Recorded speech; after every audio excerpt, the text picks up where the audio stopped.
Пайдалы фисташки дегеніміз не? Жаңғақтар құрамында организмнің белсенділігіне оң әсер ететін және осындай қасиеттерге себеп болатын заттар кіреді.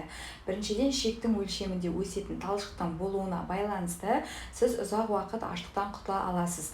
Бұған қоса шектің ыдырау өнімдерінен тазартуға көмектеседі. Екіншіден, пистакияның тағамдық құндылығы өте жоғары деңгейде, бірақ бұл жаңғақтарды қолдануды ескеру керек. Тек қана азықтың мөлшерін бақылау керек дегенді білдірмейді. Күн сайын 30 данадан артық емес.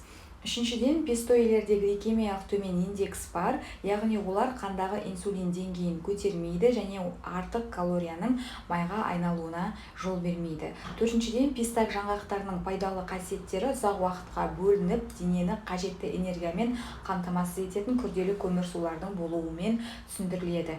Бесіншіден, өнімді тұрақты пайдалану қандағы холестерин деңгейін қалыпқа келтіруге көмектеседі.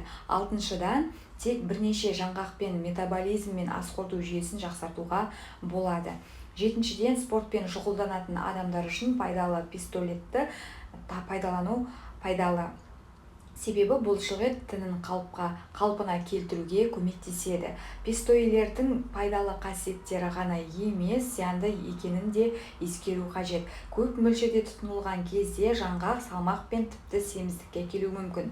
Күнделікті жәрдемақы 100 грамм, сонымен қатар фисташки күшті тамақтану аллергиясын тудыруы мүмкін. Мұның өзі алауыздық пен әлсіздікпен көрінеді. Бауыр мен бүйрек проблемалары бар адамдарға тұтыну мөлшерін шектеңіз. Қалай пайдалануға болады? Пистойлар керемет тағамдар. Бұл негізгі тамақтанудың арасында аштықтан арылуға мүмкіндік береді. Сондай-ақ оларды түрлі тағамдар қосуға болады. Мысалы, салаттар, тұздықтар, тағамдар мен ет тағамдарына қосуға болады.